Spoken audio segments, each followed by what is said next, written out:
ప్రభునామమున మహిమ కలుగును గాక. మన ప్రియ రక్షకుడు ప్రభు అయిన యేసుక్రీస్తు నామంలో చేరి వచ్చిన ప్రియులందరికీ నా హృదయపూర్వక ప్రేమ వందనాలండి.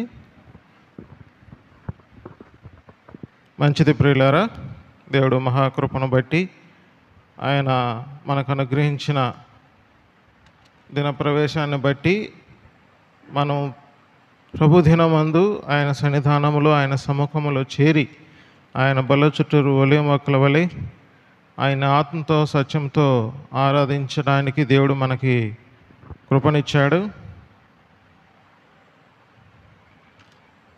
దేవుడు అనుగ్రహించిన ఆ యొక్క జీవాహారం మనము స్వాస్థ్యాన్ని పొందుకోవడానికి సూచనగా ఉన్నది కాబట్టి ప్రతి ఒక్కరూ కూడా ఈ యొక్క శరీర రక్తాలలో పాలు పంపులు పొందుతున్నప్పుడు దేవుడు మీకు ఇచ్చిన ప్రత్యక్షతను బట్టి వాటిని స్థిరపరచడానికి దేవుడు మనకి ఇచ్చిన ఈ యొక్క శరీర రక్తాలని నిబంధనగా ఎంచుకొని మీరు తిని త్రాగండి, కార్యాలు దేవుడు చేస్తాడు. మంచిది ప్రియులారా, ప్రకటన గ్రంథం 3వ అధ్యాయం 12-13 వచనాలు. ప్రకటన గ్రంథం 3వ అధ్యాయం 12-13 వచనాలు. జయించువాని నా దేవుని ఆలయంలో ఒక స్తంభముగా చేసేదను, అందులో నుండి వాడు ఇక మీదట ఎన్నటికీ వెలుపలికి పోడు, మరియు నా దేవుని పేరును పరలోకములో నా దేవుని వద్ద నుండి దిగివచ్చుచున్న నూతన యెరూషలేమును నా దేవుని పట్టణపు పేరును నా క్రొత్త పేరును వాని మీద వ్రాసేదను. సంగములతో ఆత్మ చెప్పుచున్న మాట చెవగలవాడు వినుగాక. మరి యొక్క వచ్చిన భాగము యోహాను సువార్త, అపోస్తలుడైన యోహాను రాసిన శుభవార్త 5వ అధ్యాయం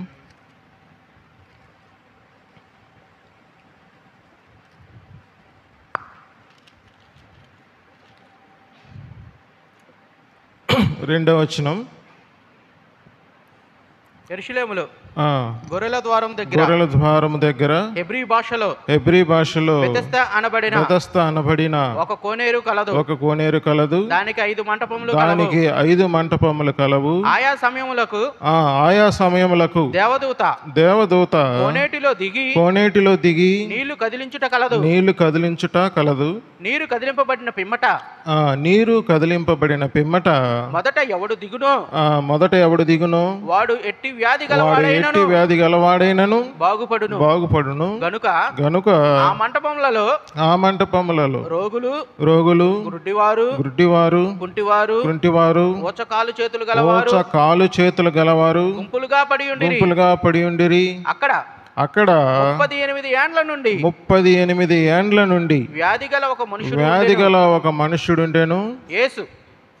యేసు వాడు పడి ఉండుట చూచి వాడు అప్పటికి బహుకాలము నుండి ఆ స్థితిలో ఉన్నాడని ఎరిగి స్వస్థపడగోరుచున్నావా అని వానిని అడుగగా ఆ రోగి అయ్యా నీళ్లు కదిలింపబడినప్పుడు నన్ను కోనేటిలోనికి దించుటకు నాకు ఎవడను లేడు గనుక నేను వచ్చినంతలో మరి ఒకడు నాకంటే ముందుగా దిగునని ఆయనకు ఉత్తరం ఇచ్చెను. యేసు నీవు లేచి నీ పరుపెత్తుకొని నడుమని వానితో చెప్పగా వెంటనే వాడు స్వస్థత నుండి తన పరుపునెత్తుకొని నడిచెను. 9వ వచనం. వెంటనే వాడు స్వస్థత నుండి తన పరుపునెత్తుకొని నడిచెను. దేవుడు తన వాక్యాన్ని దీవించును కాక.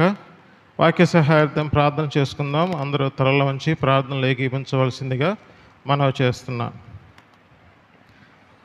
మమ్మల్ని మిక్కిలిగా ప్రేమించిన మా ప్రియ పరలోకపు తండ్రి, జీవము గలనైన జీవాధిపతి యేసుక్రీస్తు నీ ఘనమైన నామములకు అపరంజి పాదములకు వేలాది స్తుతులు స్తోత్రములనైనా ఉదయకాల సమయంలో నీ సన్నిధానంలో ఆయన మేమందరం నీ బల చుట్టూరు ఒలివ మొక్కల వలె చేరి నీ యొక్క శరీర రక్తాలలో పాలు పంపులు దయచేసావు. అందును బట్టి నీకు స్తోత్రములు నాయన. మరి ఆత్మ నాయన మరి వెలిపింపబడటానికి, నాయన జీవించడానికి, స్వాస్థ్యాన్ని అనుభవించడానికి అవసరమయ్యే సంగతులు వర్తమాన వాక్యం ద్వారా మీరు అందించమని నీ దాసుడు ఒట్టివాడైనటువంటిగా సిలువ చాటును మరుగుపరిచి ఆత్మ సంచారంతో ఆత్మ వెలుగులో నాయన మరి ప్రతి ఒక్కరికి నాయన వర్తమానము అందులాగున చెవి కలిగి ఆత్మ కలిగి వినులాగున మీరు కృప చూపించి సహాయం చేయమని, చేరువచ్చిన ప్రతి బిడ్డను మీరు జ్ఞాపకం చేసుకోనమని ప్రకటనలు బట్టి నాయన మరి వాటి విషయంలో మేమందరము నాయన మరి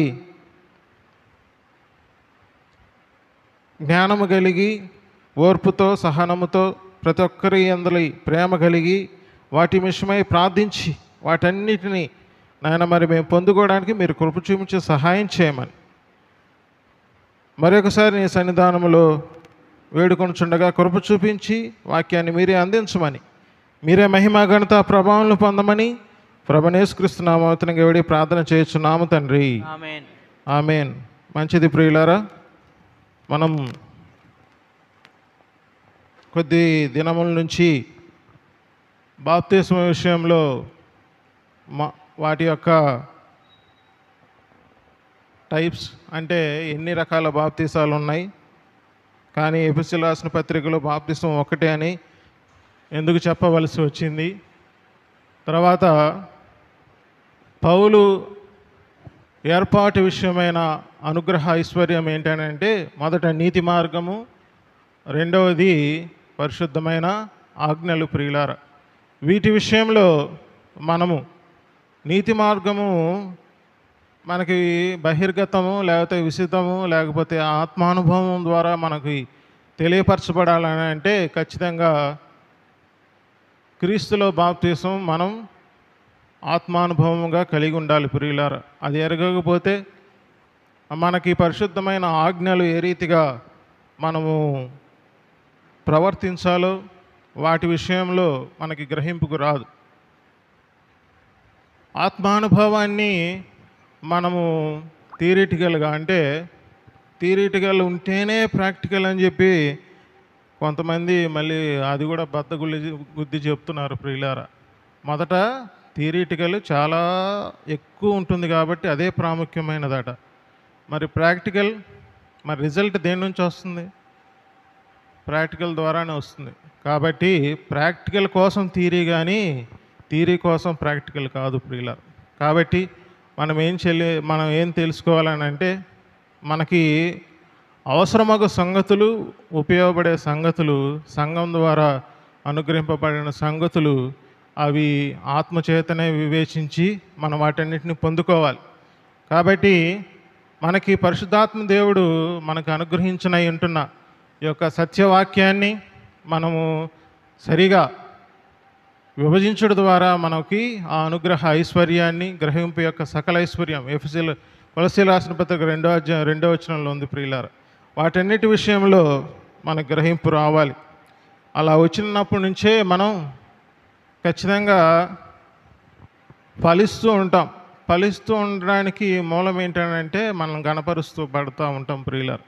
దేవుడు మనల్ని వాడుకుంటూ ఉంటాడు. ఒక పనిముట్టు ఏ రీతిగా వాడబడుతుంది? అంతటా తానే వానపడదు. ఎవరైతే యజమానుని చేతిలోకి వెళ్తుందో అప్పుడు ఆ పనిముట్టు ఆ అవసరతను బట్టి ఆ కార్యాన్ని సంపూర్ణంగా జరిగించడానికి ఆ యొక్క ఆయుధం కానీ లేకపోతే ఆ యొక్క పనిముట్టు కానీ వినియోగింపబడుతుంది ప్రియులారా. ఆ విషయంలో మనము గ్రహింపగలిగి వినయ విధేయతలతో సాత్వికంతో జరిగించవలసిన పని. వాటి విషయంలో స్పష్టత వచ్చినప్పుడు ఖచ్చితంగా నోరు విప్పబడుతుంది. నోటితో మనం ప్రవచిస్తాం ప్రియులార. ప్రవచనం కూడా నిర్లక్ష్యం చేయకూడదు. ఎందుకంటే ఇతరులని మనం ఆ యొక్క నీతి మార్గంలో నడిపించాలని అంటే పరిశుద్ధాత్ముడు చేసే కార్యము సంఘం ద్వారానే. అంటే సంఘములో ఎవరైతే నిలబడి మనకి ప్రవచనాలు ఇస్తున్నారో వారి ద్వారా దేవుడు ఆ కార్యాలను జరిగించుకుంటాడు. కాబట్టి ఇక్కడ మనం వ్యక్తిని చూస్తే ఏమవుతుంది? చెవి బంధించబడుతుంది. నేను గత వారం కూడా చెప్పాను, మీరు వ్యక్తిని చూస్తే చెవి బంధించబడుతుంది. మీకు అనుగ్రహింపబడిన వాక్యం ఆత్మ ద్వారా వస్తుందని అంటే మన హృదయాల్లో కార్యసిద్ధి కలగజేస్తుంది ప్రియులార. ఎందుకంటే తెస్సలోనికీయులకు రాసిన పత్రికలో మొదటి పత్రిక 2వ అధ్యాయం 13వ వచనంలో ఆ వాక్యమే కార్యసిద్ధి కలగజేస్తుంది. అది మా నుండి వచ్చిన వాక్యమని మీరు ఎంచొద్దు అంటున్నాడు పౌలు భక్తుడు. పౌలు భక్తుడు కూడా చాలా విషయాల్ని తన జ్ఞానానుభవం చేత లేకపోతే కవ్వింపు మాటలతో, తీయని మాటలతో ఆయన చెప్పడానికి సమర్థుడా కాదా? చెప్పండి. కేవలం ఆయన ఆత్మ శక్తి ద్వారానే దృష్టాంతములుగా కనపరిచిన వాటినే ఆయన ఏం చేస్తున్నాడు? వివరిస్తున్నాడు. జ్ఞానాతిశయం చేత వివరించడానికి ఆయన జ్ఞానం లేనివాడేమి కాదు ప్రియులారు. ఆయన ఎంత జ్ఞానం, ఆ గమలీయేలు దగ్గర ఎలాంటి విద్యని అభ్యసించాడో మనందరికీ కూడా బాగా ఎరుగుదాం. కాబట్టి ఈరోజు మనం నేర్చుకోవాల్సిన ఒక చిన్న బిట్ ముందే చెప్తాను. దాని ద్వారా ఆ రిలేటెడ్గా ఉందో లేదో మనం ధ్యానిస్తూ వెళ్తే మనకు అర్థమవుతుంది ప్రియులారు. మనకు కలిగిన లేకపోతే కలుగుతున్న ఆత్మానుభవం ఏమని చెప్పాం? ఆత్మానుభవం అంటే ఏమని చెప్పాం?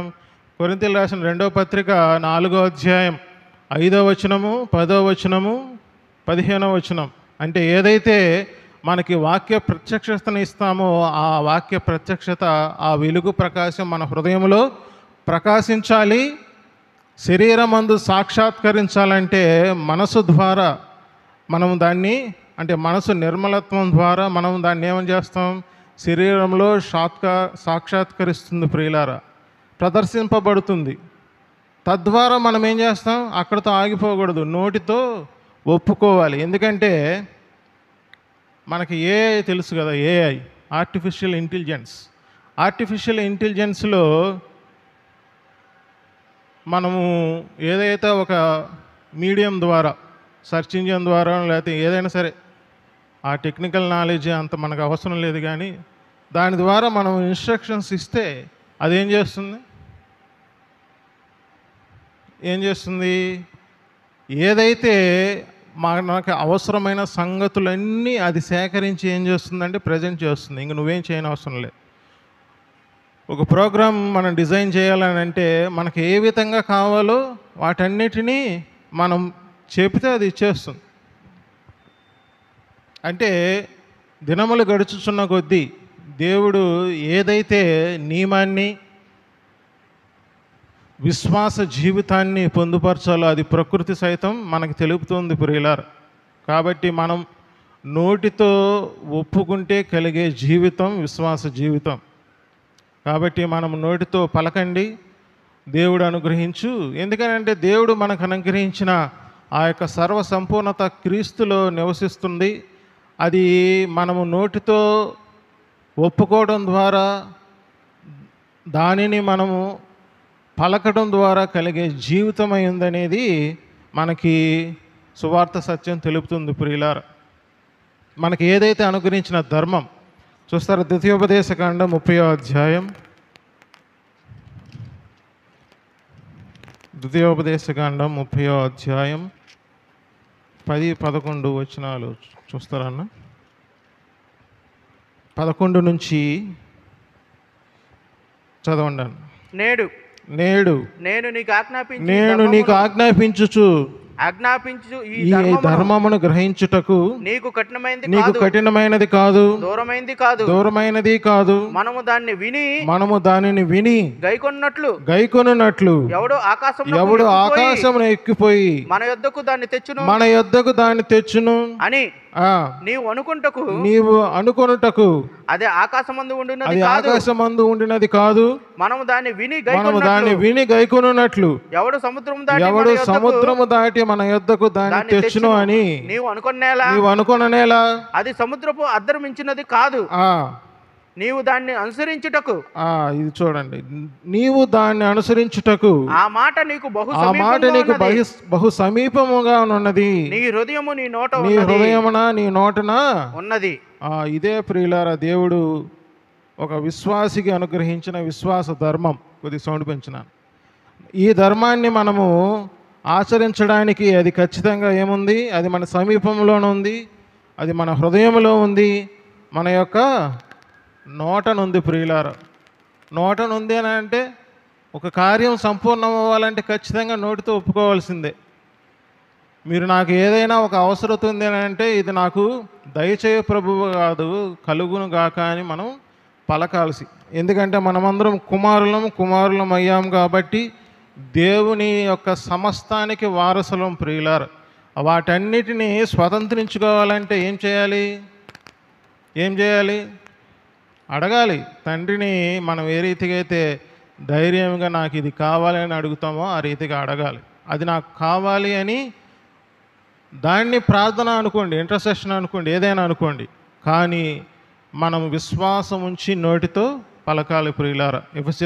కొరింథీయులకు రాసిన 2వ పత్రిక 4వ అధ్యాయం 15వ వచనం మరి ఒకసారి చదవండి.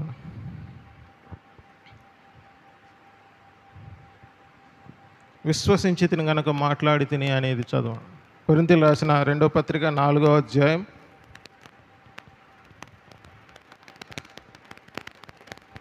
అందరూ తీయండి, బైబిల్ అందరూ తీయండి.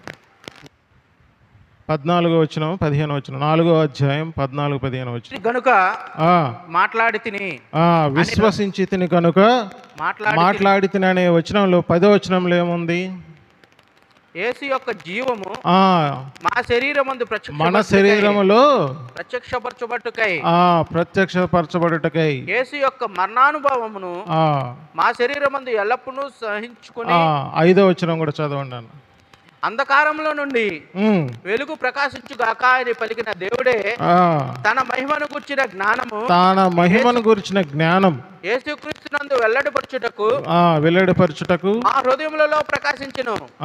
మన హృదయములలో ప్రకాశించెను. ఆ ప్రకాశమైన హృదయంలో ప్రకాశించేది అదే విశ్వాస ధర్మం ప్రియులారా. మనకి ఏదైతే మనం కలగవలసి ఉంటుందో అది హృదయంలో విశ్వాసం ఉంచాలి. లేకపోతే ప్రత్యక్షం చేయబడిన విషయాల్ని మనము శరీరంలో సాక్షాత్కరించాలని అంటే, లేకపోతే అవన్నీ మనకి అనుభవించాలంటే, లేకపోతే స్వతంత్రించుకోవాలని అంటే విశ్వాసం ఉంచి మాట్లాడేయాలి. ఎందుకంటే మన ధర్మం విశ్వాస ధర్మం. ప్రభువైన యేసుక్రీస్తు వారు ఆయన విశ్వాసంతోనే ప్రతి విషయంలో కలుగమని చెప్పాడు. కలుగు వాటి అన్నిటి విషయంలో ఆయన నోటి మాటతోనే చెప్పాడు, కానీ విశ్వాసం ఉంచి పలికాడు ప్రియులారా. మనం హెబ్రీయులకు రాసిన పత్రిక 11వ అధ్యాయం 1వ వచనంలో విశ్వాసం అనేది ఉంది. దాని 2వ వచనం వెంటనే ఏమంటుందంటే, హేబేలు కంటే ముందుగానే ఎవరు పలికారు? ప్రభువైన యేసుక్రీస్తు వారే విశ్వాసం ఉంచి పలికాడు ప్రియులారా. చూడండి, హెబ్రీయులకు రాసిన పత్రిక 1వ అధ్యాయం 1-2 వచనాలు. పూర్వకాలమందు నానా సమయముల్లోను నానా విధములుగా ప్రవక్తల ద్వారా మాట్లాడిన దేవుడు ఈ దినముల అంతమందు. హెబ్రీయులకు రాసిన పత్రిక 11వ అధ్యాయం 1వ వచనం. హెబ్రీయులకు రాసిన పత్రిక 11వ అధ్యాయం 1వ వచనం. విశ్వాసం అన్నది నిరీక్షింపబడు వాటి యొక్క నిజ స్వరూపమును అదృశ్యమైన ఉన్నవంటకు రుజువునై ఉన్నది. దానిని బట్టియే పెద్దలు సాక్ష్యం పొందిరి. ప్రపంచములు దేవుని వాక్యం వల్ల నిర్మాణమైనవనియు అందును బట్టి దృశ్యమైనది కనబడేడు పదార్థములచే నిర్మింపబడలేదనియు విశ్వాసం చేత గ్రహించుకొనుచున్నాము. దేని చేత గ్రహించుకొనుచున్నాం? ప్రపంచములన్నీ దేని ద్వారా నిర్మితమైనవి? దేవుని నోటి వల్లనే. కానీ అది దేని చేత నిర్మాణమైనవి అండి? చెప్పండి. విశ్వాసం చేతనే. అంటే ఇప్పుడు దేవుడు విశ్వసించి తిని గనక మాట్లాడి తినని ఎందుకు వచ్చింది అక్కడ? వాటన్నిటినీ విశ్వాసంతోనే పలికాడు ప్రియులారా. దేవుని స్వభావం విశ్వాస స్వభావం. ఎందుకనంటే ఇంకా ఆయనే క్రియేటర్ కదా. ఆయన ఏదైతే నమ్ముతున్నాడో అది కలుగుతుందని ఆయనకు తెలుస్తుంది. అలాగనే మనము కూడా దేవుని బిడ్డలమైన మనం, క్రీస్తు తోడు వారసులమైన మనం ఏం చేయాలి? నోటితో ఒప్పుకోవాలి. ఇది నాకు కలుగుతుందని అంటే కలుగుతుంది, లేకపోతే కలగదు. కలుగుతుందనేది విశ్వాసం ద్వారా మాట్లాడాలి ఖచ్చితంగా. ఆ విశ్వాసము నిర్దోషమైనదిగా నిష్కపటమైనదిగా ఉండాలి. దానికి కావాల్సిన ఆత్మానుభవం. ఆ ఆత్మానుభవంలో ఎలా కలుగుతుందని అంటే దేవుని నోటి నుంచి వచ్చే మాట వలన మనం విశ్వాసం ఉంచుతాం. కాబట్టి దేవుడి యొక్క వాక్యం మనకి వెలుతుండగా మనం ఏం చేయాలి? హృదయంలో విశ్వాసం ఉంచాలి. ఆ విశ్వాసం ఉంచడానికి మూలం ఏంటంటే దేవుని మాట, దేవుని వాక్యం ప్రియులారా. నీకు విశ్వాసం ఉంచి పలకమని ఏదైనా వర్తమానం వస్తుంటే ఏం చేయాలి? విశ్వాసం ఉంచి పలకాలి. అప్పుడే కార్యం జరుగుతుంది ప్రియులారా. కాబట్టి రెండవ వచనములో దృశ్యమైనవి కనబడెను, పదాల చేత నిర్మింపబడలేని విశ్వాసం చేత గ్రహించుచున్నామని అంటే దేవుని వాక్యం వలన నిర్మాణం అవుతుందని అంటే దాని అర్థం దేవుని వాక్యం, దేవుని మాట వలన మనం విశ్వాసం చేత అవన్నీ పుడుతున్నాయని దాని అర్థం. కాబట్టి ఏదైతే ఉందో ఆ ధర్మం మనం మొదట మన యొక్క జీవితాన్ని ఆరంభించింది కూడా అలానే ప్రియులారా. మనం రోమిలు రాసిన పత్రిక 10వ అధ్యాయం 8, 9, 10 వచనాలు మనం గ్రహించినట్లయితే ఇదే ద్వితీయోపదేశకాండం 30వ అధ్యాయం 14వ వచనాన్ని పౌలు భక్తుడు దాన్ని ఉదహరిస్తూ క్రింద మనం ఆచరించే ధర్మం కూడా అదే విశ్వాస ధర్మం. అది మనం హృదయంలో విశ్వసించి నోటితో ఒప్పుకునేదని స్పష్టంగా చెప్తున్నాడు. అదే ధర్మాన్ని విశ్వాసము కర్త దాన్ని కొనసాగించేవాడు ఒకటే అయినప్పుడు ఆ ధర్మం కూడా ఒకటే ప్రియులారా. మరలా మనం ఏమైపోతాం? మనం ఏదైనా చేసి లేకపోతే ఎవరైనా సహాయం చేసి అది మనం పొందుకునే జీవితం కాదు. ఏదైనా ఒక ప్రవచన వాక్యము లేకపోతే విశ్వాస వాక్యము లేకపోతే బుద్ధివాక్యము, జ్ఞానవాక్యం, సమాధాన వాక్యం మన హృదయంలో ప్రకాశింపబడాలంటే ఆ వాక్యం వస్తున్నప్పుడు అది ఉదాహరణకి మనం విశ్వాసం ఉంచడానికి మన మనసుతో ఆలోచిస్తే అది ఫలవంతంగా ఉండదు ప్రియులారు. ఏదైనా ఒక ఆత్మకార్యాన్ని జరుగుతున్నప్పుడు విశ్వాసం ఉంచకపోతే ఫలవంతంగా ఉండదు. విశ్వాసము ద్వారా మనస్సు ఫలవంతంగా ఉండదు అంటున్నాడు. అంటే ఒక కార్యం జరుగుతున్నప్పుడు మనసు ఎందుకు ఫలవంతంగా ఉండదు? ఎందుకంటే అది ఆత్మకార్యం. విశ్వాసం ఉంచడానికి లేకపోతే మనసుతో ఆలోచించడానికి అవి ఖచ్చితంగా కార్యం జరిగే ముందు మనం నమ్మలేం. కాబట్టి దాన్ని ఏం చేయాలి? మనసును ఫలవంతంగా ఉన్న మనసును పక్కన పెట్టాలి మొదట. మనకు అది ఎప్పటికీ మన కార్యాచరణలోకి వస్తుందంటే మనం విశ్వాసం ఉంచి ఆ ప్రకాశాన్ని మనం విశ్వాసం ఉంచితే అప్పుడు మనసుతో ఆలోకిస్తే మన శరీరంలో ప్రత్యక్షం అవుతుంది. కాబట్టి ఆ మనస్సాక్షి నిర్మలత్వం పొందడానికే మనం ఆ వాక్యాన్ని, ఆ ఆత్మ అందించు వచనాన్ని మనం మొదట దేని చేయాలి? ఏం చేయాలి? మనస్సుని ఫలవంతం లేకపోయినా దాన్ని పక్కన పెట్టేసేయాలి. నేను చెప్పేది లేకపోతే ఒక వ్యక్తి ఒక వాక్యాంశాన్ని కానీ లేకపోతే దేవుని మాటలు కానీ వివరిస్తున్నప్పుడు మీకు కలిగే పరిస్థితులు నిజమా అని అనిపిస్తాయి. ఆ మనస్సును మనం తెచ్చుకున్నామా ఖచ్చితంగా అది మనకు దూరం అయిపోతుంది ప్రియులారా. ఏదైనా ఒక వచ్చిన వాక్యాన్ని లేకపోతే దేవుని మాటని మనం ఏం చేయాలి? మొదట మనసు ఫలవంతం లేకపోయినా నమ్మాలి.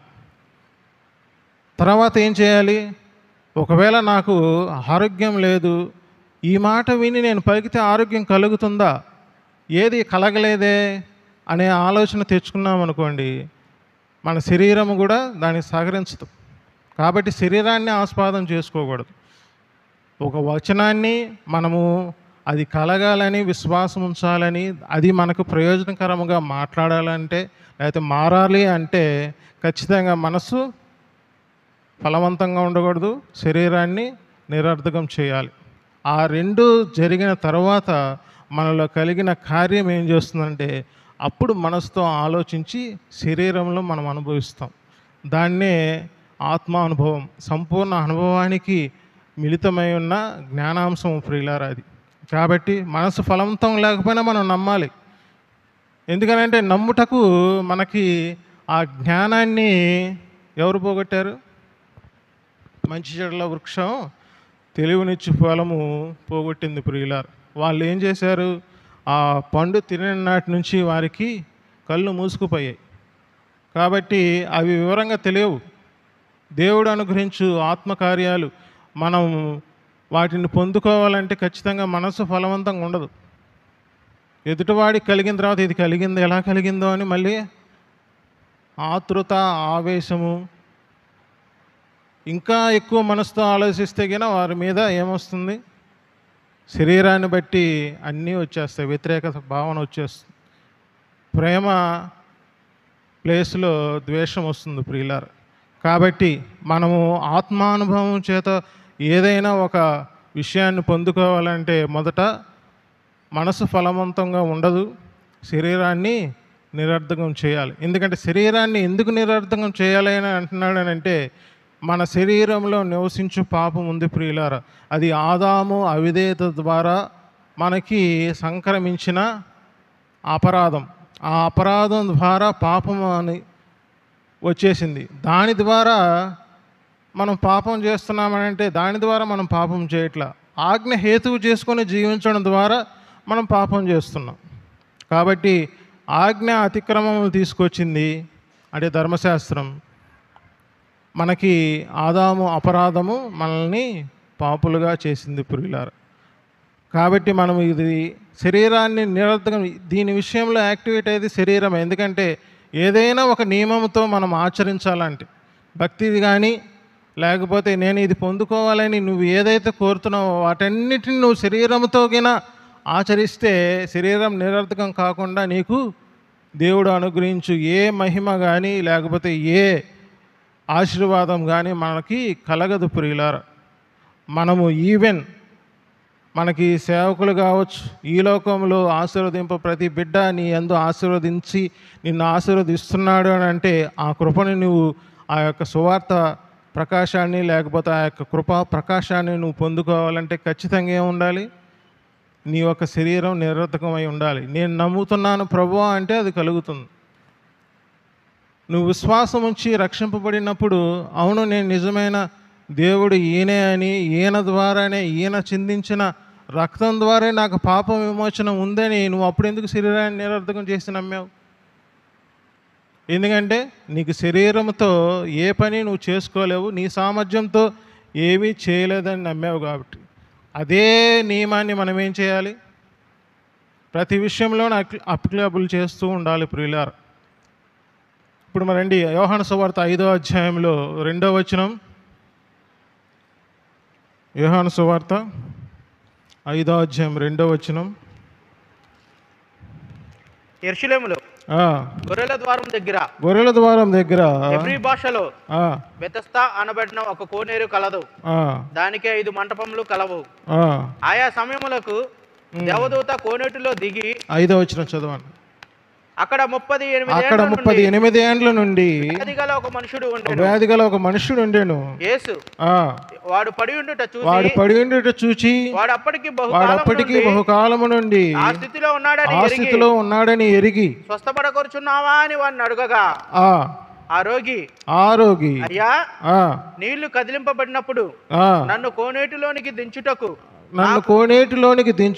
నాకు ఎవరు లేడు కనుక నేను వచ్చినంతలో మరి ఒకడు నాకంటే ముందుగా దిగునని ఆయనకు ఉత్తరం ఇచ్చాను.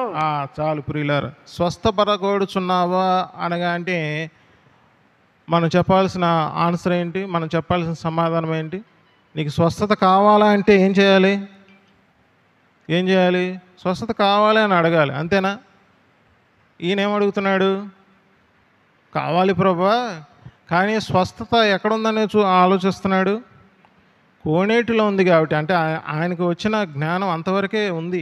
ఎందుకనంటే 38 ఏళ్ల నుండి ఉంటున్నాడంటే 38 ఏళ్ల నుండి కూడా అతను దాని ద్వారా స్వస్థత కలుగుతుందని విశ్వాసం ఉంచి అక్కడే కూర్చున్నాడు.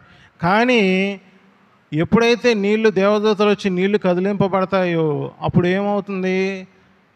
వాళ్ళు ఎవరైతే వెళ్ళి ఆ నీటిలో వెళ్ళి స్నానం చేస్తారో లేకపోతే నీటిలో మునుగుతారో వాళ్ళు స్వస్థత ఉండి వెళ్ళిపోతున్నారు. చాలామంది వెళ్ళిపోతున్నారు.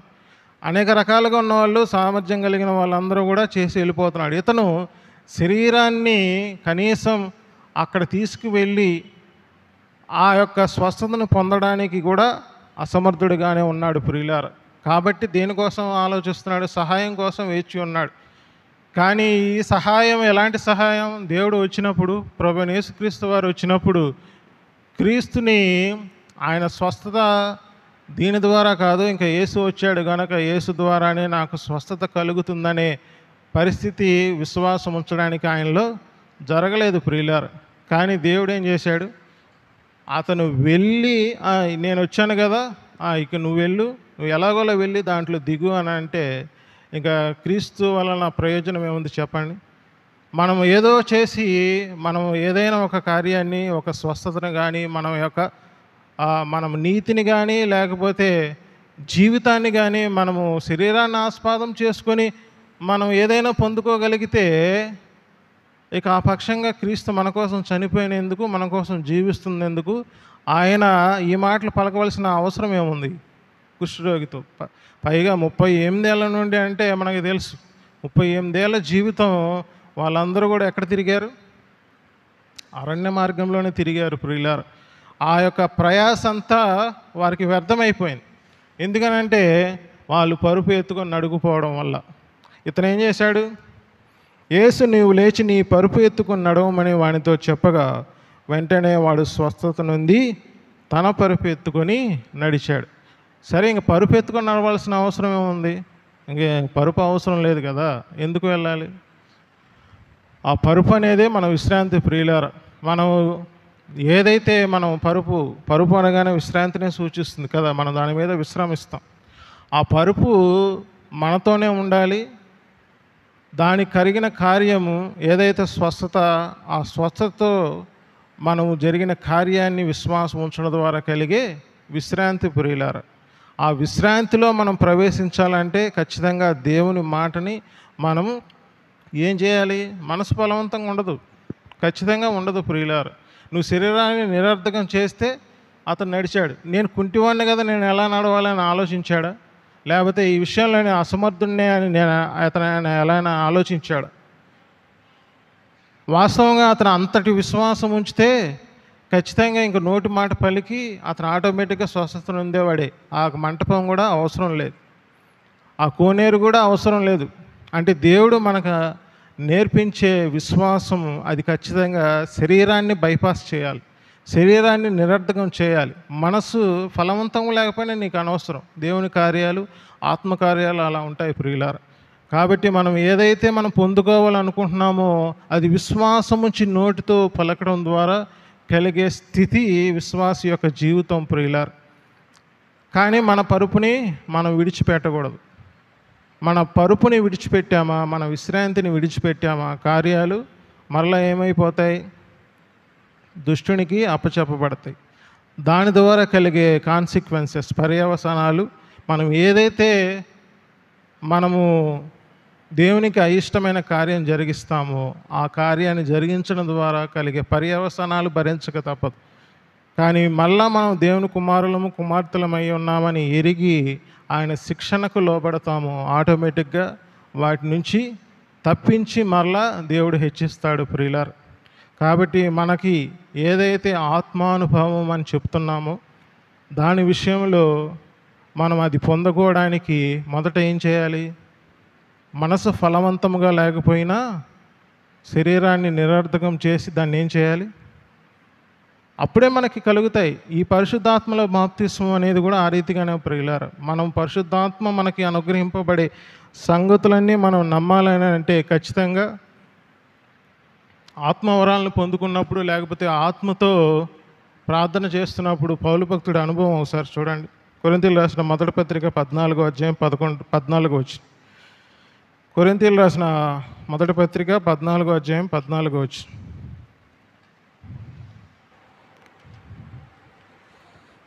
నేను భాషతో ప్రార్థన చేసిన ఎడల నా ఆత్మ ప్రార్థన చేయను కానీ నా మనసు ఫలవంతంగా ఉండదు. ఆత్మ ప్రార్థన చేస్తుంది కానీ ఏముండదండి? మనసు ఫలవంతంగా లేదు. అంటే మనసు ఏం చెప్తూ ఉంటుంది? మనకి డౌట్లు పెడుతూ ఉంటుంది. మనం మనసుతో ఎప్పుడు ఆలోచిస్తామో తెలుసా? కేవలం మనం అక్షరార్థంగా లేకపోతే ఈలోక జ్ఞానం చేత మొదట మనస్సు మనము చేయు నిబంధనలోకి వెళ్ళిపోతే యాక్టివేట్ అయ్యేది మనసే. మనసు ద్వారా కార్యాలు జరిగిస్తాం, కానీ కార్యం ద్వారా మనసును నిర్లక్ష్యం చేసి శరీరాన్ని నిరర్థకం చేసి మనకి అనుగ్రహించబడే సంగతుల్ని మనం విశ్వాసం ఉంచుతాము. అప్పుడు మన శరీరంలో కానీ మన మనసు ద్వారా మన జీవితంలో కానీ కలిగే ఫలాలు ప్రియులారు అవి కలిగేవి. కాబట్టే అతను ఆత్మతో ప్రార్థన చేస్తున్నాడు, తర్వాత మనసుతో చేస్తాడు. ఎప్పుడు? కార్యాలు పొందుకున్న తర్వాత ఈ కార్యం నాకు జరుగుతుంది అన్న తర్వాత దేనికోసం ప్రార్థన? అప్పుడు మరలా మనసుతో చేస్తాడు. కాబట్టి ఆ విషయాల్ని మనం ఆత్మానుభవం చేతనే మనం పొందుకోగలం. మొదట మనం ఏం చేయాలి? దానికి అనుసారమైన జీవితం, దాన్నే ఆత్మను అనుసరించి జీవించే జీవితం ప్రియులారా. చివరిగా ఆ 2 వచనాలు చదివి మనం ముగించుకుందాం. రోమీయులకు రాసిన పత్రిక 8వ అధ్యాయం 2వ వచనం. ఆత్మ యొక్క నియమము, క్రీస్తు యేసునందు జీవమునిచ్చు ఆత్మ యొక్క నియమము పాప మరణముల నియమము నుండి, పాప మరణ నియమముల నుండి నన్ను విడిపించెను. దేన్ని విడిపించింది? అయ్యో నేనంత దౌర్భాగ్యులను, ఇట్టి మరణకు లోనకు శరీరము నుంచి నన్నెవడు విడిపించగలడు అని గొప్ప కేక వేసిన 24వ వచనంలో కేక వేసిన ఆయనే 8వ అధ్యాయం 2వ వచనంలో శరీరాన్ని అనుసరింపక ఆత్మ అనుసరించి నడుచుకొను మన యందు అంటున్నాడు. అంటే పై వచనం చెప్పిన నియమం ఏదైతే ఉందో ఆత్మ యొక్క నియమం, అది శరీరాన్ని అనుసరించేది కాదు ప్రియులారా. మనం 13వ వచనం గమనించినట్లయితే, మీరు శరీరానుసారంగా ప్రవర్తించిన ఎడల చావవలసిన వారు ఎందురు గాని ఆత్మచేత శరీర క్రియలను చంపిన ఎడల జీవించెదరు అని అంటున్నాడు. ఎందుకు జీవిస్తాం మనం? ఎందుకంటే మన శరీరాన్ని నిరర్ధకం చేస్తాం కాబట్టి. శరీరంతో జీవించకుండా మనం ఆత్మతో జీవిస్తున్నామంటే ఇప్పుడు మన శరీరంతోనే ఉంది అని అంటే, శరీరంతో ఉన్నప్పటికీ, శరీరంలో అన్నీ అనుభవిస్తున్నప్పటికీ మనము పొందుకునే ప్రతీది కూడా, అది ఆరోగ్యం దగ్గర నుంచి ఐశ్వర్యం వరకు కావచ్చు, లేకపోతే దేవుని యొక్క విశ్వాసతలు ఎదుగుదల నుంచి పరిపూర్ణతలోకి కావచ్చు, వాటన్నిటిని ఏం చేయాలి? ఖచ్చితంగా ఆత్మచేతనే ప్రియులారు. కాబట్టి ఆత్మ ఏదైతే మనకి కలిగిస్తుందో వాటన్నిటి విషయంలో జ్ఞానము కలిగి మనం మసులుకోవాలి. కింద ఆత్మ యందున్నవారు కానీ శరీరం అందు ఉన్నవారు కానీ ఫుట్ నోట్స్ మనకి స్పష్టత ఇస్తుంది ప్రియులారా. అంటే మనం ఆత్మతోనే మనం నడవాలి. శరీరంతో నడిచే విధానాన్ని దేవుడు మన విషయంలో నిరర్ధకం చేశాడు ప్రియులారా. అట్టి విషయాన్ని మనం జ్ఞానము కలిగి, ఇప్పుడు ఈ వాక్యం చెప్తున్నాం కదా, ఇది చెప్పేది నిజమా అని అంటే అది కలగదు. మీరు ప్రయత్నించండి, కలగలేదని అంటే అప్పుడు మనం ప్రభువుని అడుగుదాం ప్రియులారా. ఎందుకంటే వాటి విషయంలో నేను అనుభవించి చెప్తున్న సాక్ష్యము కాబట్టి వాటి విషయాల్లో మనం జ్ఞానము కలిగి మసులుకోవాలి. కాబట్టి ఆత్మానుభవం నాలో కలగలేదా? ఎందుకు కలగలేదు? నేను కలిగిన వాడిగానే ఉన్నానంటే దేవునికి స్తోత్రం ప్రియులారా. మీకు ఏదైనా ఏ విధమైనైనా కావచ్చు, కానీ లేఖనానుసారంగా కలుగుతుందా లేదా, దాన్నే ఆత్మానుభవం అంటాం.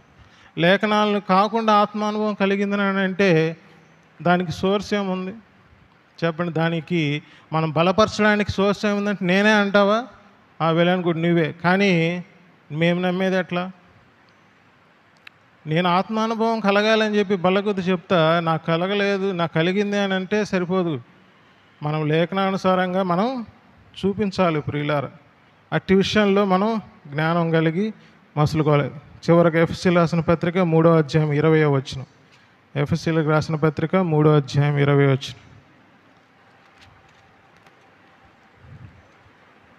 మనలో కార్యసాధకమైన తన శక్తి చొప్పున మనం అడుగు వాటన్నిటికంటేను ఊహించు వాటన్నిటికంటేను అత్యధికంగా శక్తిగల దేవునికి క్రీస్తు యేసు మూలముగా సంఘములో తరతరములు సదాకాలం మహిమ కలుగును గాక. మనకి సంఘములో తరతరములు మహిమ కలగాలంటే మనలో కార్యసాధముకు తన శక్తిని చొప్పున మనం ఏవైతే అడుగుతున్నామో, మనం ఏదైతే ఊహిస్తున్నామో వాటన్నిటికంటే అత్యధికముగా శక్తి గల దేవుడు. అంటే మనం ఊహించినా మనం అడిగినా వాటన్నిటికంటే అత్యధికంగా చేసే క్రియాశక్తి, లేకపోతే ఆ శక్తి, దేవుని యొక్క శక్తి మన హృదయంలో ఉంటేనే అది జరుగుతుంది ప్రియులార్. 15వ వచనం చూడండి. 15వ వచనం. మీరు అంతరంగ పురుషుని యందు శక్తి కలిగి ఆయన ఆత్మ వలన బలపరచబడినట్లుగాను క్రీస్తు మీ హృదయములలో విశ్వాసం ద్వారా నివసించినట్లుగాను. మన హృదయంలో విశ్వాసం ఉంచుట ద్వారా క్రీస్తు నివాసం ఉండాలని అంటే ఖచ్చితంగా మనం ఏమై ఉండాలి? మన అంతరంగ పురుషుడు మనకు కలిగిన ఆత్మతో పరిశుద్ధాత్మ దేవుడు మింగిలైపోవాలి. ఆత్మానుభవంలోనికి మనం చేయాలి ప్రియులార. అప్పుడే కింద ఆ పొడవు, వెడల్పు, లోతులు అన్నీ మనకు తెలుస్తాయి. తర్వాత మనం ఏ రీతిగా మనం సదాకాలము సంఘములో నిలిచి ఉండాలో మనకి ఆ పరిశుద్ధ పర్వతం, ఆ యెరూషలేమును పట్టణం, దానికి బ్లూ ప్రింట్ దేవుడు ముందే ఇచ్చేసాడు. మీరు 19వ అధ్యాయం కావచ్చు, 4వ అధ్యాయం కావచ్చు, తర్వాత 20వ అధ్యాయం కావచ్చు, మనం ఆ నూతన యెరూషలేముకి ప్రాకారాలు, మంటపాలు, సర్టెన్ దూరము, అది ఎంతవరకు వ్యాపించాలి, ధారాజ్యంలో ఎవరైతే స్వతంత్రించుకుంటారో, వేరేవారు ఎవరైతే వెలుపల ఉంటారో, జనాంగం ఉండకముందే పోరు, పరలోక రాజ్యంలో జనాలు ఉంటారు. పరలోక రాజ్యాన్ని, ఆ పరలోక పట్టణాన్ని ఎవరైతే పెళ్లి వస్త్రం ధరించుకొని మేము పెండ్లికి సిద్ధపడ్డాము అంటే వధువుగా దేవునితో వివాహముగా ఏక శరీరముగా, శరీరము ఆయనదే కానీ మనమందరము కూడా మన యొక్క హృదయాలను పూర్తిగా సమర్పించుకొని ఆయనలో ఐక్యమవడానికి అడుగుజాడలు వేస్తారో వారే పెండ్లికి సిద్ధపడిన వారు, పెండ్లికి ఆహ్వానింపబడిన వారు ఉంటారు. పెండ్లి వస్త్రం లేకపోతే బయట ఉంటారు. కాబట్టి వీటన్నిటి విషయంలో మనం జ్ఞానము కలిగి మనము అనుభవించాలన్నా, వాటన్నిటిని మనం పొందుకోవాలన్నా ఆ ఆత్మానుభవం దేని ద్వారా కలగాలి? మనసు ఫలవంతంగా ఉండదు, శరీరాన్ని మనం నిరర్థకం చేయాలి. మనము విశ్వాసం ఉంచినప్పుడు లేకపోతే రక్షింపబడినప్పుడు మన శరీరాన్ని ఎలాగ నిరర్థకం చేసాం? ఎందుకంటే దీని ద్వారా మనం ప్రయాసపడిందంతా వ్యర్థమైన మనకు తెలిసిపోయింది. అలాంటప్పుడు మరలా మనం ఆ యొక్క దాస్యం అనే కాడి కింద ఎలాగెళ్తాం? ధర్మశాస్త్రము శరీరం వల్ల నివర్తించేదని హెబ్రీ రాసిన పత్రిక 7వ అధ్యాయం 15వ వచనం స్పష్టంగా చెప్తుంది కదా. ధర్మశాస్త్ర క్రియల మూలంగా ఏ మనిషి నీతిమంతుడు కాలేదని చెప్తుంది కదా. నీతి ధర్మశాస్త్రం వలన అయితే ఆ పక్షంగా క్రీస్తు సరిపోయింది, వ్యర్థమనే చెప్తుంది కదా. మరలా మనం ఆ దాస్యమైన కాడి కిందకి వెళుతున్నామంటే దాని అర్థం ఏంటంటే మనం మనసుతో ఆలోచించి ఎవరికి సపోర్ట్ చేస్తున్నాం? మనం ఏదైతే భ్రమపరచం ఆత్మ ఉందో ఆ ఆత్మకి మనం ఏమవుతున్నాం? సరెండర్ అవుతున్నాం. ప్రియులారు, ఆత్మానుభవం కలగాలంటే మొదట మనకు విధేయత కావాలి, ఆయన మీద విశ్వాసం ఉంచాలి. ఖచ్చితంగా శరీరాన్ని నిరర్థకం చేస్తూ ఆత్మ ఫలవంతం లేకపోయినా తర్వాత కలిగే రిజల్ట్ ద్వారా నీకు ఏదైతే ఆ మనసు ఉందో ఆ మనసుని ఎరిగి అనుభవించాల్సింది శరీరంలో కాబట్టి ఆటోమేటిక్గా మనకు ఆ గ్రహింపు అవుతుంది. అప్పుడు తెలుస్తుంది దేవుని యొక్క ఆత్మకార్యం ఈ రీతిగా జరుగుతుందా అని. మీరు సంపాదించుకోవచ్చు, ఏది సంపాదించుకున్నా, ధనధాన్యాలు సంపాదించుకున్నా, ఇల్లు సంపాదించుకున్నా, ఈ అనుభవం ద్వారా కలగకపోతే అవన్నీ మన శరీరం ద్వారానే, మన సామర్థ్యం ద్వారానే సంపాదించుకున్నట్లు ప్రియులారు. వాటి వల్ల సంతోషం వస్తుందంటే ఈ లోకంలో సంతోషం వస్తుంది, కానీ మనసు ఆత్మ ఎన్ని సంపాదించినా, ఎన్ని కార్యాలు జరిగినా హృదయంలో విశ్రాంతి ఉండదు, నెమ్మది ఉండదు. మనం ముందుకు సాగుతున్నాము, మనం క్రీస్తులో ఐక్యమైపోయాము, క్రీస్తులో బాప్తిసం, పరిశుద్ధాత్మలో బాప్తిసం, ఈ రెండు మనం ఎరగం ప్రియులారు. కానీ బండి నడుస్తూ ఉంటుంది, అన్నీ మన సామర్థ్యంతో తెచ్చుకొని నడిపించుకుంటూ ఉంటాం. కానీ చివరికి మనకి ఈ ఆత్మానుభవం చేత కలగకపోతే వాటన్నిటి విషయంలో దేవుడు అనుగ్రహించిన సర్వ సంపూర్ణతల నుంచి అనుగ్రహింపబడని ఆశీర్వాదాలు అవుతాయి ప్రియులారు. కాబట్టి వాటి విషయంలో జ్ఞానం కలిగి మసులుకుందాం. కాబట్టి మనకి మనసు ఫలవంతం లేకపోయినా శరీరాన్ని నిరర్థకం చేస్తూ మనం ఆత్మానుభవం చేత కలిగే ప్రతి ఆశీర్వాదాన్ని దేవుడు సర్వ సంపూర్ణతలోంచి మనకి ఇస్తున్నాడు. కాబట్టి వాటన్నిటిని స్వతంత్రించుకోవడానికి మనం సన్నద్ధులమై ఉందాం ప్రియులారా. ఏదైతే మనకి నిత్యమైన విమోచన అది దేవుడు మనకు అనుగ్రహించాడో అది నిత్యమైన స్వాస్థ్యానికి దారి తీయాలి ప్రియులారా. లేకపోతే మనకి దేవుడు మనల్ని విమోచించిన విషయంలో ప్రయోజనం ఉండదు. కాబట్టి అట్టి క్రీస్తు వలన ప్రయోజనం మనం అందరం అనుభవించదు గాక. దేవుడు తన వాక్యాన్ని దీవించును గాక.